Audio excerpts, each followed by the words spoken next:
In our city administration, we're fortunate to have some of the greatest leaders in public service, not just in Philadelphia, but in many instances recognized as great public servants by others across the United States of America.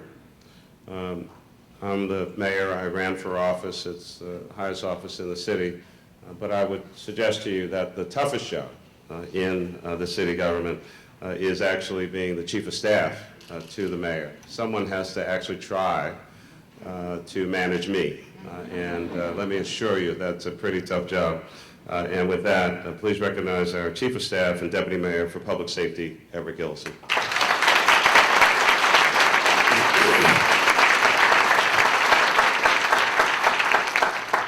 You know, on any given day, I could give 5 to 10 different speeches in different places. There are always occasions to communicate and engage with the public, with the press, with any number of others. And so, having said that, the chief of staff job is pretty tough. Try to imagine managing communications for me. From time to time, I've heard some of the things that I have said. I've been working on getting out of my shyness and trying to communicate in a more straightforward fashion. And so, you know, if you're the director of communications and a city representative, you often find yourself saying, well, what the mayor really meant to say and what he was really talking about. And no, he really didn't, you know, just, you know, hadn't had breakfast this morning, and it was late the other day, and, you know, so he didn't really mean, you know, idiots and, you know, that kind of stuff that I sometimes say. I want you to please recognize our city representative and director of communications for the city of Philadelphia, Desiree Peterkin-Bell.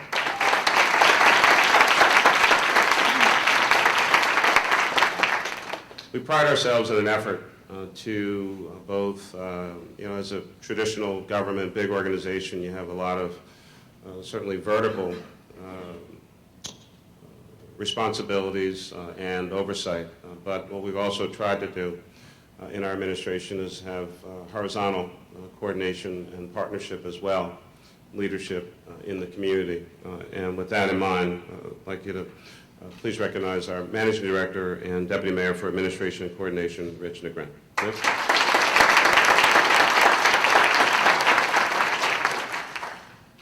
Mike DeBerardinis is our Deputy Mayor for Environmental and Community Resources, a big, long title. When I asked Mike to come back into the government, having known him for many, many years, and of course he was the Recreation Commissioner in the Rendell administration, I essentially said, you know, the real title I'd like to give you, but, you know, might be a little bit of a problem with the press, is Deputy Mayor for Fun, because it's really parks, recreation, libraries, and if you can't have fun in a park, in a rec center, or in a library, then we really need to check on you and see what's the issue. And so I always expect any conversation with Mike to be about young people and those who are young at heart, folks who are trying to do great and wonderful things, but at the end of the day, they should be having fun over in those departments. Please recognize Mike DeBerardinis.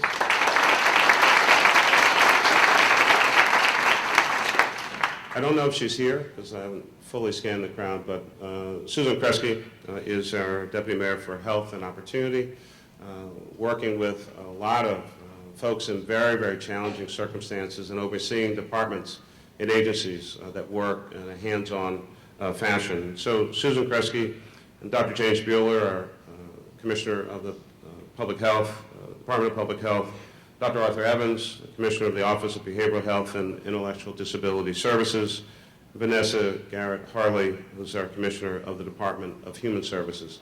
Please recognize all of them and the great work that they're doing.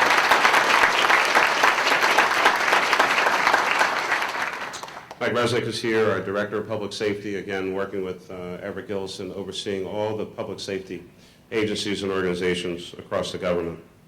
For any of our elected officials who may be here, certainly want to thank them for their work and advocacy on behalf of our city. To the members of the Youth Violence Prevention Collaborative, thank you so much, not only for today, but for so many, many days and nights of incredible work here in our city. Our founding co-chairs of the collaborative, of course, think I've been saying it for some time, and finally folks all across the country recognize it, and even the President of the United States of America asked our police commissioner, Charles Ramsey, to head the 21st Century Policing Task Force. The commissioner was here earlier. He has another place that he needs to be, but he's one of the co-chairs of the collaborative. Judge Kevin Doherty is here, the administrative judge, Court of Common Pleas. Judge Doherty, thank you so very much for your leadership.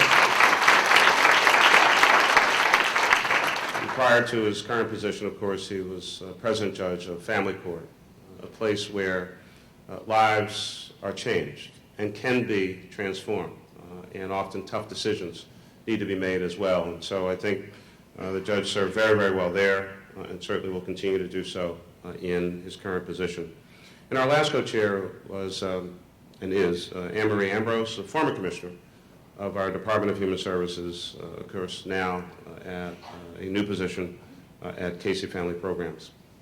The Stoneleigh Foundation, they loaned us city staff and resources to develop this collaborative. I especially want to recognize their board chair, Carol Husker-Wagner, executive director, Ronnie Bloom, and our own Stoneleigh fellow, Richard Greenwald. Please recognize them.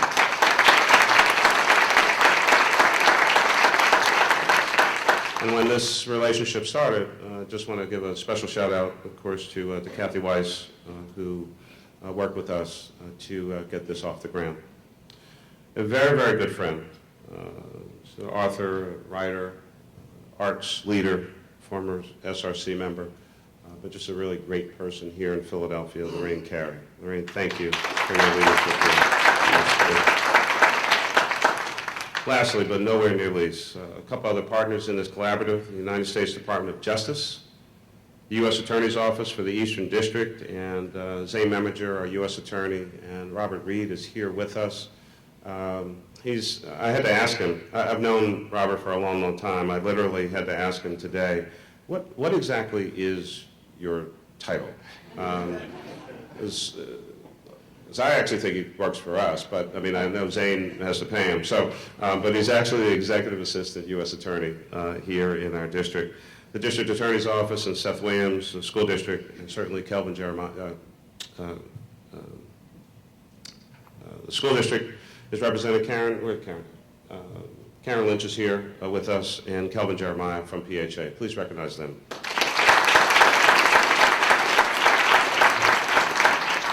So this room looks a little different. We were just here a little while ago. Just had a meeting with our local funders community and partners investing in youth violence prevention throughout Philadelphia and our region. I had an opportunity to hear from them firsthand about the work and the coordinated efforts that they're engaged in to address a very serious and pressing challenge that we face in Philadelphia and across America, the issue of violence in many of our communities, and in particular, youth violence.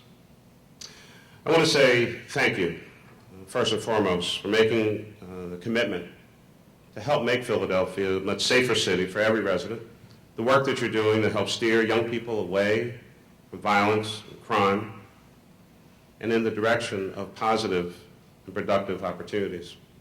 Over the last few years, I've had countless opportunities to really tout, almost brag about some of the change taking place in Philadelphia, the sense of hope and optimism in our city, the positive trend line that Philadelphia has moved on. Our population is growing, businesses are expanding, redevelopment is taking place at an unparalleled level and speed in our city right now. Our unemployment rate is at the lowest point since 2008. The number of people working in Philadelphia has not been this high since 2001. Our educational attainment rates are up for both high school graduation and for college degree attainment over the last 7 years. Homicide and violent crime rates are down considerably. The murder rate in Philadelphia is at its lowest point since 1967, and violent crime is at a 30-year low. And while these trends are clearly positive, and certainly continue to move in the right direction, there are some very deeply rooted challenges that still threaten a very bright future for our city. Poverty, lack of educational opportunity and attainment, unemployment, and violence. These challenges are interconnected, and they do affect every person in this city. Just because something bad didn't happen in your neighborhood last night, or last week, or last month, doesn't mean that you're not affected by the violence in our city. Philadelphia's most violent, crime-ridden neighborhoods are often same places with the highest unemployment rates, highest levels of people living below the poverty line, mainly children and seniors, and the lowest high school graduation rates. All three of these issues are inextricably linked together. Quality educational opportunities lead to more students who go on to higher learning, are less likely to be involved in violent crime, and are more likely to gain the skills needed to find employment and be competitive in the 21st century economy. Young people without that high-quality education face a harsh reality and are often not equipped with the interpersonal skills or the options to navigate past these difficult circumstances.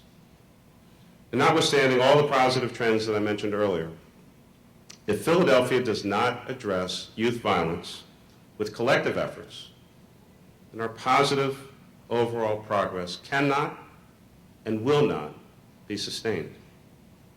Today I want to share with you the long-term approach that our administration has taken to address these challenges simultaneously and comprehensively. We call this the Youth Violence Prevention Collaborative, a group of government, philanthropic, private sector partners and organizations committed to ending youth violence in Philadelphia through a strategy which we will develop and grow for many years to come. With our partners in the collaborative, we've begun to build something, a safety net of security for our city, which began with a new way of looking at these interrelated problems and a new way of working together to connect the solutions.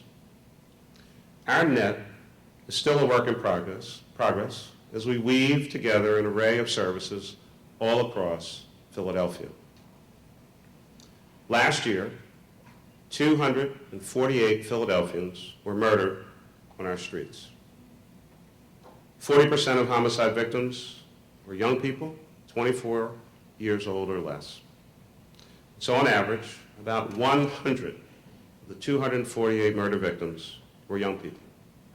Further, about 75% of our homicide victims and 80% of the perpetrators that we arrest for homicide are young African American men. In the United States today, on average, 1 in 3, that's 1 in 3 African American males will have contact with the criminal justice system at some point in their lives. Now, of course, these numbers don't and cannot tell the full story. These victims and perpetrators are more than numbers on a tally sheet, on a spreadsheet, on a notepad. These are fathers, sons, brothers, nephews, cousins, our fellow citizens, loved ones, and family members.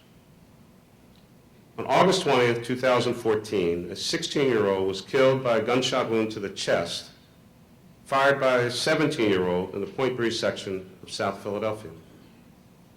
On New Year's Day, an 18-year-old was killed by multiple gunshot wounds to the head fired by a 16-year-old in the Olney section.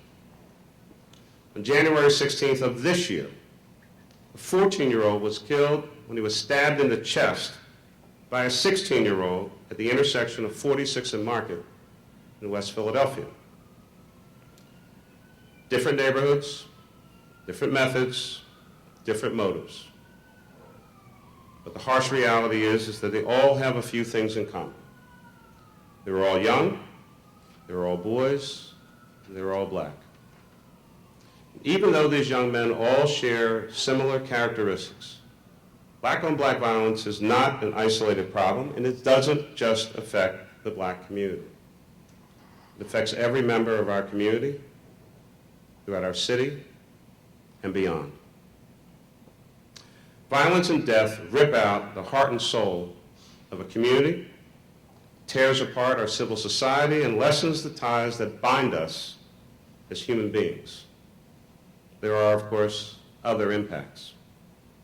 It raises our costs to ensure public safety, reduces our budget to provide other services like recreation centers and libraries. It impacts the entire city as the public health crisis that it is. Over time, wiping out thousands of young men, imprisoning others, and the trauma inflicted on thousands and thousands and thousands more. The collateral damage is outrageous. A 3-year-old was shot in the chest in a crossfire between two guys shooting up a street while she was literally sitting on the front steps getting her hair braided. An elderly man was gunned down in his home, the second floor in his bedroom, while getting ready for work one morning.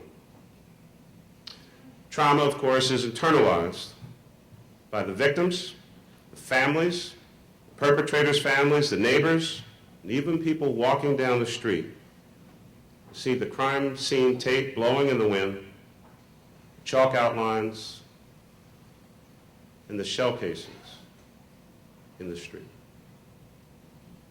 This trauma and fear spreads through a community, literally, like a virus.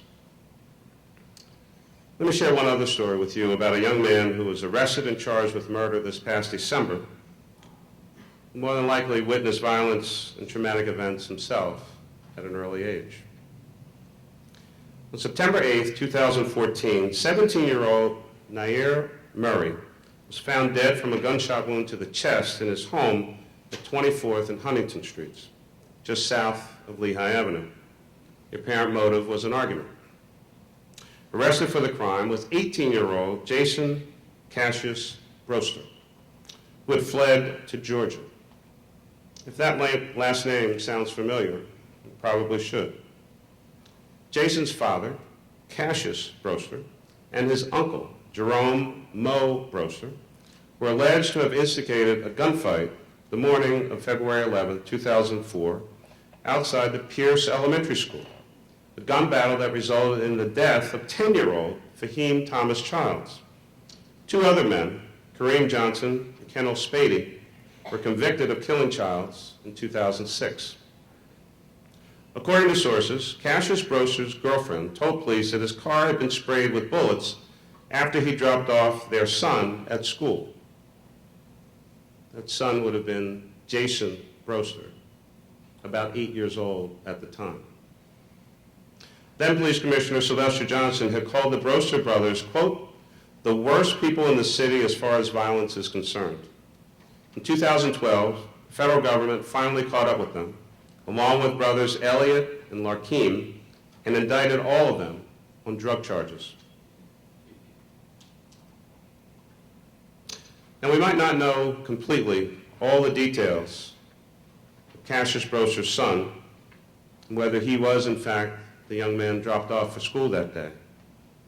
But it is certainly very likely that Jason grew up in a family of violence,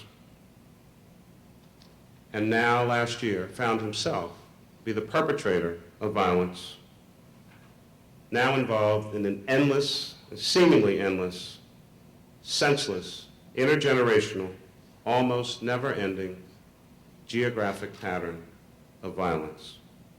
The 2004 shooting at Pierce and the shooting 10 years later that killed Nair happened 4 blocks from each other in the same neighborhood in North Philadelphia's 22nd Police District.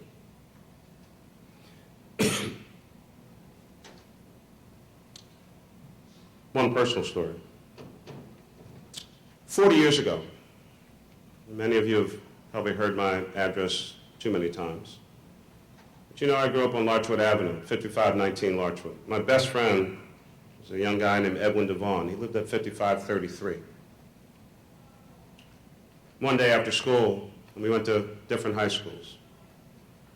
But one day after school, he did a favor for someone and drove a young lady home. a guy thought that maybe something more was going on and shot my friend in the face, the barrel full of nails and pieces of metal. I went to see him later that day. His face was full of that metal. And as he described to me, the doctors very slowly and painfully took each piece of 55 pieces of metal out of his face. I pledged to myself that day that if I ever had any opportunity to do anything about safety in this city, I would. He survived. And unfortunately, my good friend, having nothing to do with that incident, passed away about 1.5 years ago. I was traumatized by that event. I have never, ever forgotten what he looked like or what it felt like to be impacted so badly by senseless violence in this city. And so the real question is, how do we confront violence that seems to be so deeply ingrained in generations of families, behavior that is decades in the making? Well, I think we know that crime and violence aren't created in a vacuum. And I don't believe that people are actually born bad. Something happens along the way. There are a series of moments in the lives of young people that set them on a particular path to making good or bad choices. And therein, for me at least, lies the hope. If there are, in fact, moments in a child's life that they have choices to make, then there are opportunities for all of us to provide them with the knowledge, the tools, and the support and the guidance in advance so they're empowered to make good choices, to make right choices, to make a healthy choice. We need to help children navigate the dangerous forks in the road. We need to start paying attention to every single child. We need to envision a city where every child has what I now call their own ISP, their individualized success plan. Every child in the city of Philadelphia, someone should be working with them on their individual success plan. We need to help young people at critical points in their lives through a web of overlapping institutions and services in order to create one comprehensive safety net of security which will catch and protect children who are growing up in dangerous environments. Now, I happen to believe that we're up to the task because this is Philadelphia. And if any city in America can lead the way on this particular issue, it is Philadelphia. We're a city of first, and we can be the first to tackle in a meaningful, measurable, comprehensive, and impactful way one of the great social crises of our time. My administration has been working on this issue from day one for the last 7+ years, and will continue to work on it literally until my last day in office. When I became mayor, I asked Police Commissioner Ramsey to join us in this work and brought on a former public defender, Everett Gillison, as a deputy mayor for public safety. That one went over really well. We built a great public safety team, including a strengthened Criminal Justice Advisory Board, the CJAD, supports a place and community-based strategy to effectively address youth violence. I must say, however, that our approach was received skeptically at first. Philadelphia had been through decades of previous attempts to quell the violence, and citizens, quite frankly, wanted to know what would be different this time. The difference was our emphasis on community, on building more trust between police and citizens, and a thoughtful, long-term approach. We knew that just adding more police officers, which I wanted to do, which we needed to do, but just adding more police officers would do virtually nothing if our neighbors, if our friends, if our communities, if our citizens didn't trust them. Policing is not the total key to community safety. A strong community is the key to public safety. We modeled our approach after a time in this city when a sense of community bound neighbors and neighborhoods together, and there truly was a sense of shared destiny and responsibility. That's the experience I grew up in West Philadelphia. It's an experience that many, many people that I've talked to have had all over this city. It's not unique to one neighborhood. And so our administration took a listen-first approach to what different communities all across the city needed in order to feel safe, whether in their homes or on the street, and not so surprisingly, given that this is Philadelphia. Many of the needs, many of the concerns, many of the ideas, many of the strategies would be different in different neighborhoods. This led then to an initiative called Philly Rising, launched in 2010 with funding from the U.S. Department of Justice, which targets neighborhoods that are plagued by chronic crime and quality of life concerns, and truly seeks to establish partnerships with community members to address their needs, their concerns, their ideas, not just ours. Philly Rising, in my view, is based on a very common sense approach, flexible use of the much talked about broken windows theory. But we work with community people instead of just sending police into neighborhoods almost like an occupying force. For example, near McPherson Square in Kensington, neighbors literally complained about a dead, hollow tree, which was actually being used as a stash place by the drug dealers in the neighborhood. In addition to increased police patrols to apprehend the dealers, Philly Rising coordinated city services to remove the tree, clean up the square to make it less conducive to criminal activity. This initiative is currently now operating in 19 neighborhoods with plans to expand to 25 across the city. As Philly Rising established itself in our city, we sought to increase its effectiveness of its efforts and our collective efforts by working with partner agencies to bring additional resources to our neighborhoods. We secured grants, state, federal, private, philanthropic, and joined initiatives that support our underlying goal: to disrupt the cycle of poverty and crime that leads to youth violence in targeted areas across Philadelphia. In 2012, the city received 2 grants from the U.S. Department of Justice. We then joined the National Forum on Youth Violence Prevention, which allowed us then to establish our own Youth Violence Prevention Collaborative. And then we received a demonstration grant for our place-based youth violence prevention strategy directly in the city's 22nd district. Also in 2012, in response to the overwhelming effect of violence in the Black community, New Orleans Mayor Ms. Landrieu and I established Cities United, a national partnership to eliminate violence-related injury and death for African American men and boys.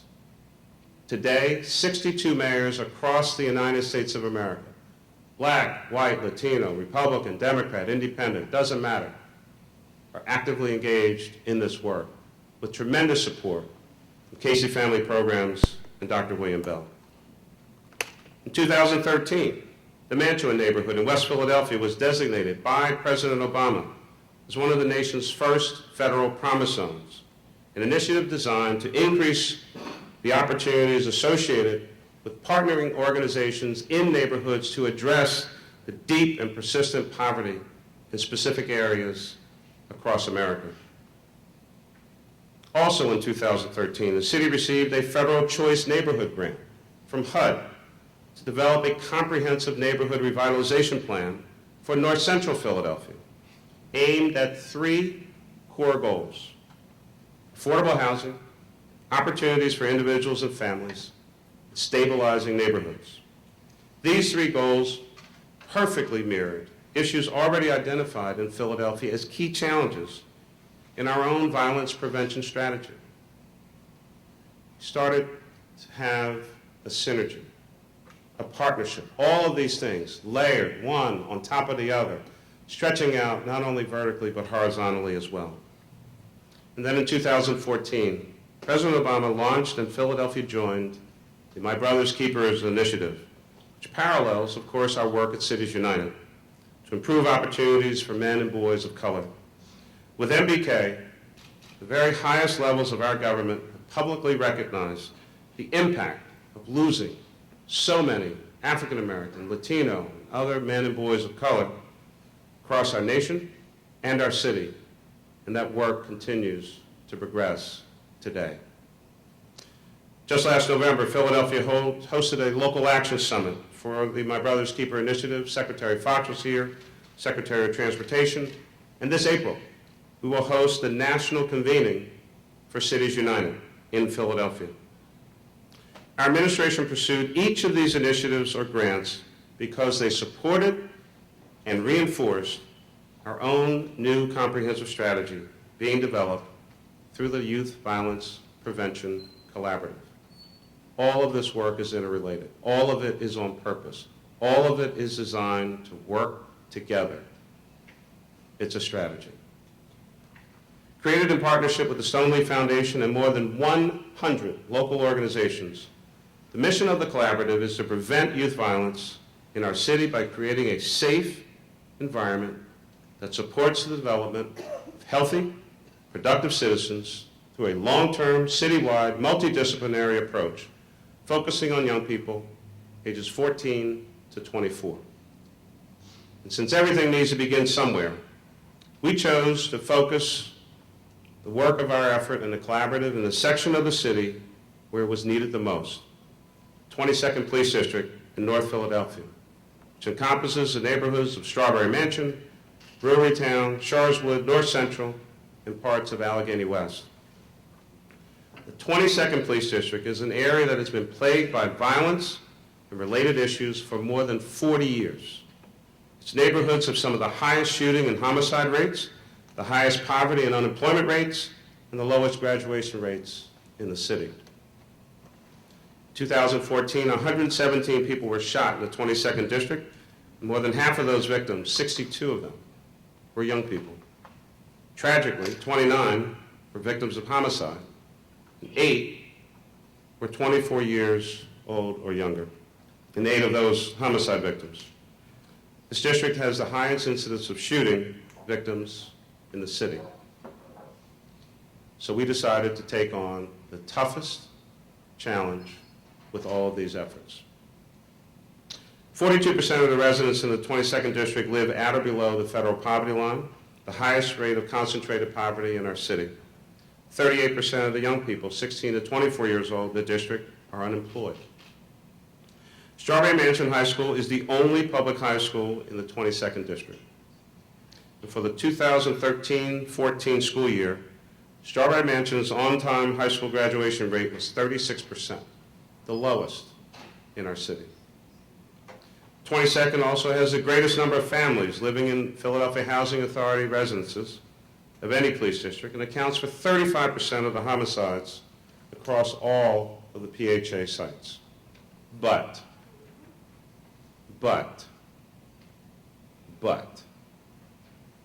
22nd District also has a long and rich history of community engagement and an excellent institution in Temple University.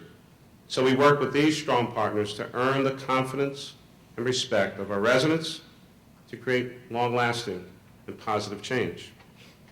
This holistic approach that we've been testing in the 22nd is what we think is going to take to truly curtail youth violence now and sustained into the future.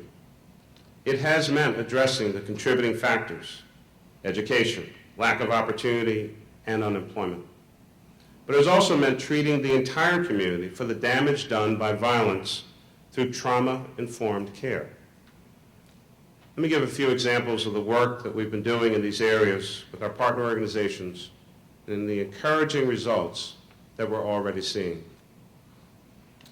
As I mentioned earlier, the best way to put a child on the path to success is to begin early with a solid educational foundation, but far too many of our city schools are not providing that for our students. Part of the problem is that our schools are drastically underfunded. Our administration and City Council have invested in education more than $360 million of new funding in the last 4 years. It's the greatest level of investment in the last 30 years in a 4-year period of time. We'll continue to make education a priority, working with Governor Wolf and the Philadelphia delegation in Harrisburg. But that's only part of the problem. Students face daily challenges like safely getting to and from school, a deficit of academic options and guidance while they're at school, and a lack of quality after-school programming between 3 and 6 p.m., which we all know are the most dangerous hours of the day for young people across America. In the 22nd District, the Collaborative has launched programs specifically designed to address the needs of students in these schools. Working with the United States U.S. Attorney's Office, the Collaborative established a football program for the first time in 40 years at Strawberry Mansion High School, ensuring that the players had uniforms, physical evaluations from a physician who was a Collaborative partner, and even a tailgate party featuring a community resource fair for the team's first homecoming game. Maybe you didn't hear that exactly. The U.S. Attorney's Office for the Eastern District of Pennsylvania helped Strawberry Mansion have a football team for the first time in 40 years at that school.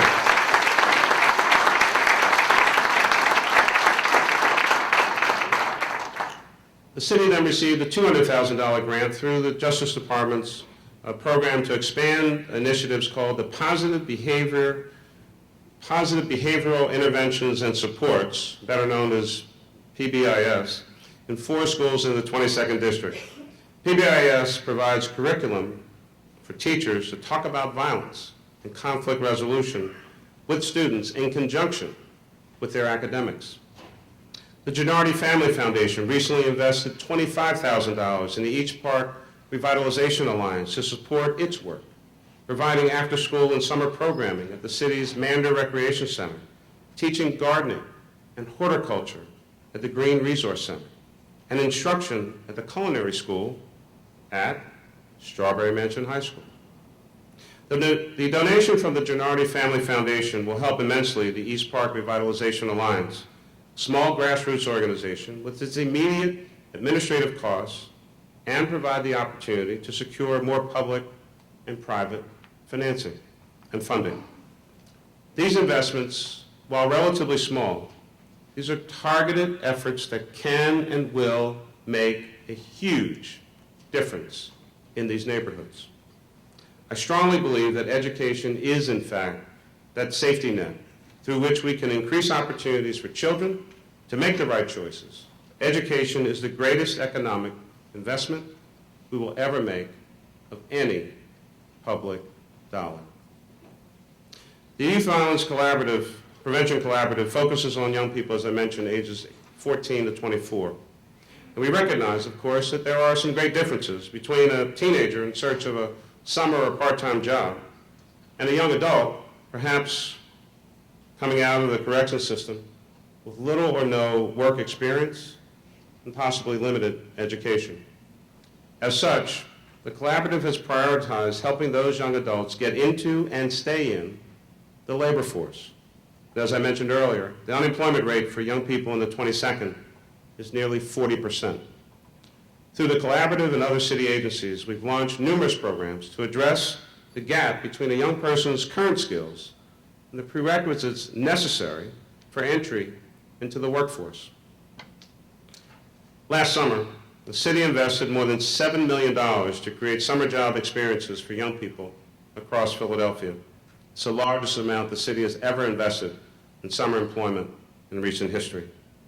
And after meeting with local funders this time last year, the Collaborative raised an additional $86,000 in private funding for summer jobs from the Patricia Kahn Family Foundation and the Samuel S. Fells Fund, on top of what funders like Lincoln Financial Foundation were already investing. Those additional funds went directly toward placing 904 young people from neighborhoods in the 22nd District in summer jobs. And also last year, the city was awarded $750,000, a Second Chance Act grant from, again, the Department of Justice, which the city will match to provide a range of supportive services, including housing and employment for citizens returning from the Philadelphia prison systems to areas in and around the 22nd Police District. Additionally, the City of Philadelphia, the Pennsylvania Department of Corrections, and the Greenlight Fund are expanding our capacity to provide transitional jobs to older at-risk youth, ages 18 to 24, particularly those, again, coming out of incarceration or detention.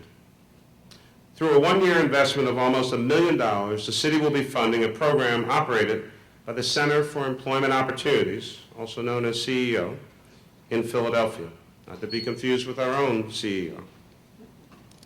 CEO will provide 150 slots of temporary paid transitional work experience in the city's parks and recreation system. The CEO staff will provide support for the placement and retention in the labor force for these young people who are all returning to neighborhoods in the 22nd District. Back here at home, we've had in the last less than a year 3 major policy initiatives that will also help young people and those who are a little older, in fact, improve their life opportunities and outcomes here in the city of Philadelphia. We increased the living wage, which went last fall to $10.88 automatically, and this past January 1st went to $12 an hour for contractors who do business with the city of Philadelphia. We decriminalized possession of small amounts of marijuana to help prevent people unnecessarily from having criminal records. And just last week, I was honored to sign the paid sick leave bill. All of these efforts initiated by Philadelphia City Council and supported by our city administration. The final contributing factor to violence among our youth, which we're seeking to address, is the lack of trauma-informed care. Very young children exposed to trauma early in life often act out in ways that early childhood providers are sometimes not equipped to handle, which may result in the child making bad choices and a lifetime of struggle. Among victims of violence seen by Healing Hurt People, a program run in part by the Stoneleaf Foundation at Hahnemann Hospital, 56% reported that they had experienced 3 or more hardships during childhood. The Health Federation of Philadelphia and the United Way of Greater Philadelphia and Southern New Jersey recently received an award from the William Penn Foundation to provide foundational training on trauma to early childhood educators and parents in the 22nd District. This award of $473,000 over 2 years will instruct 600 parents, 350 early childhood educators who serve 1,600 children. The city, in partnership with Temple University Medical School, received a $1.5 million grant from the U.S. Department of Justice to implement ceasefire in the 22nd, program which stops the spread of violence in communities by using methods and strategies associated with disease control. Violence is a public health crisis. It is a disease. We know how to treat disease.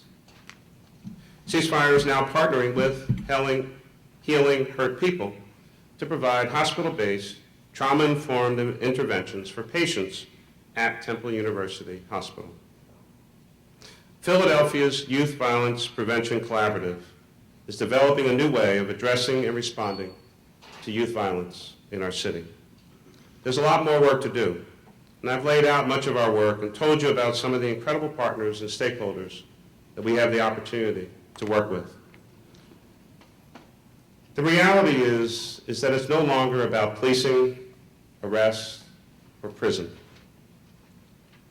It's about prevention in the early stages of a young person's life, intervention when they become at risk, to making bad choices, and when they reach that fork in the road, ensuring that every single child has the opportunity to break the cycle of poverty, crime, and violence.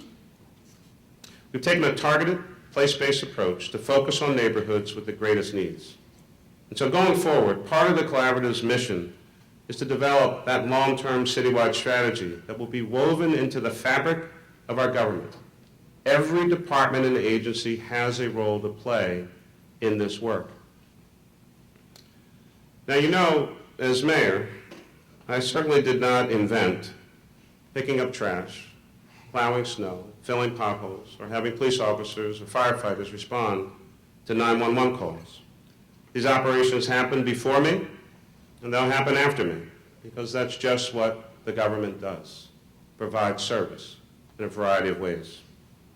Citizens pay their tax dollars, and they expect to receive high-quality services.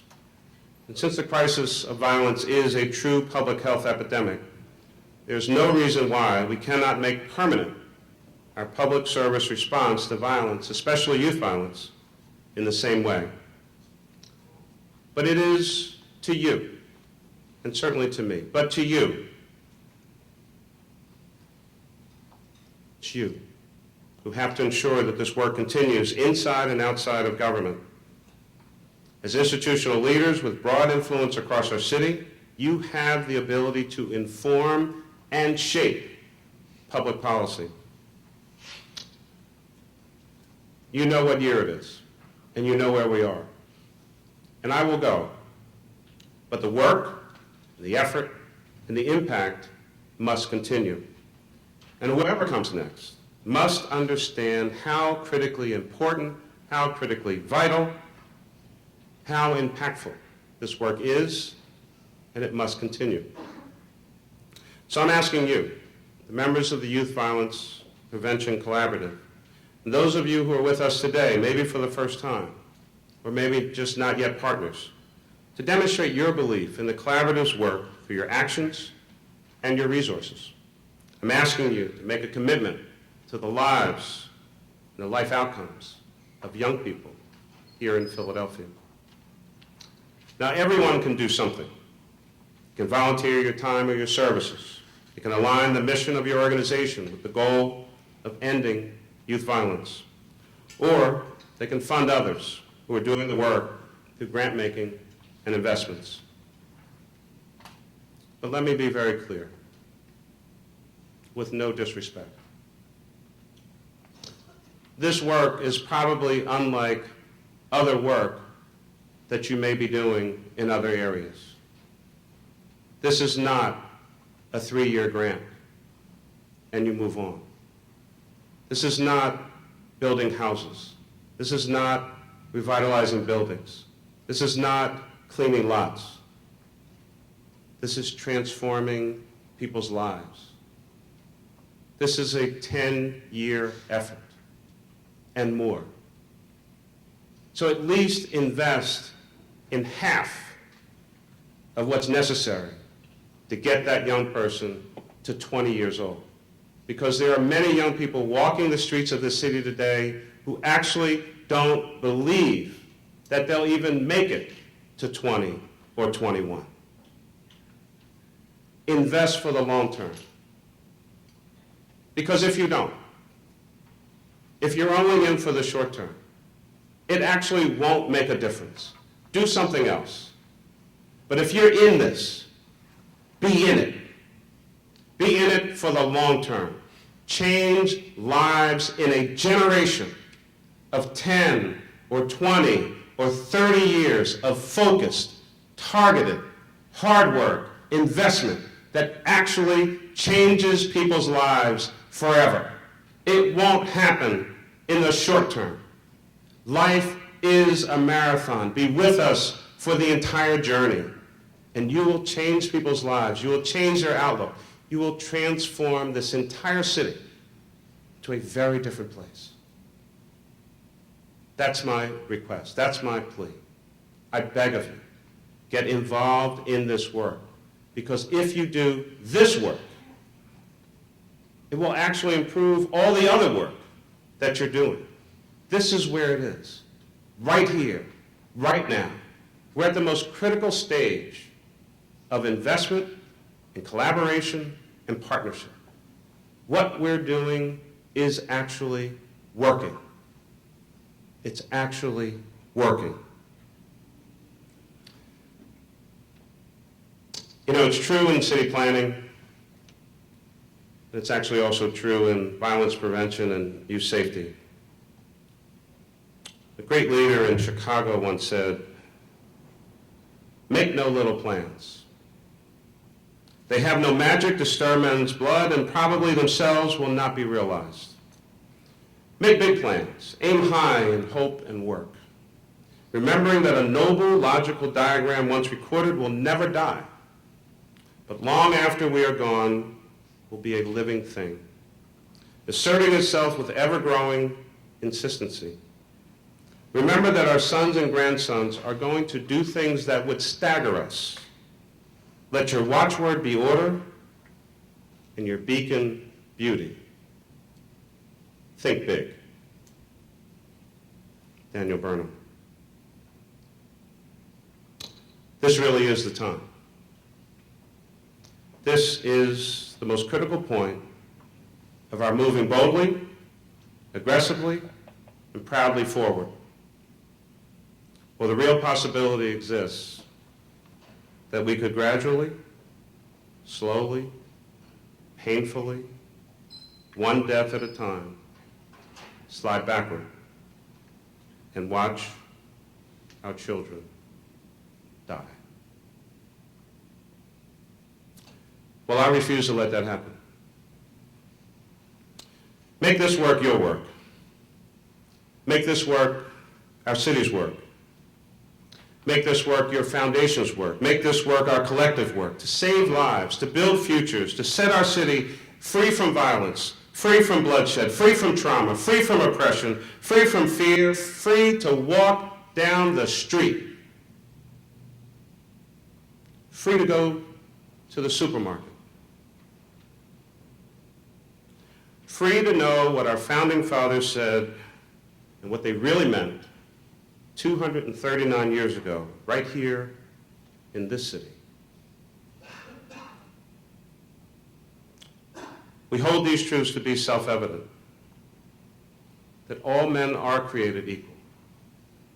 They're endowed by their Creator with certain unalienable rights. That among these are life, liberty, and the pursuit of happiness. Well, let that be the promise of being a citizen in Philadelphia. Life, liberty, and the pursuit of happiness. It will be in your hands now to take up this great challenge for our city and our nation, to continue this work, commit to this work, contribute to this work with the urgency of now. We've become a great city. We've begun the process of addressing the issues that are also holding us back. It cannot end here. There are thousands of young people, especially young black men, who really need your help. Young lives are in your hands. I want to thank you for your work. I want to thank you for your commitment. I want to thank you for being here. But most importantly, I want to thank you for caring. God bless you.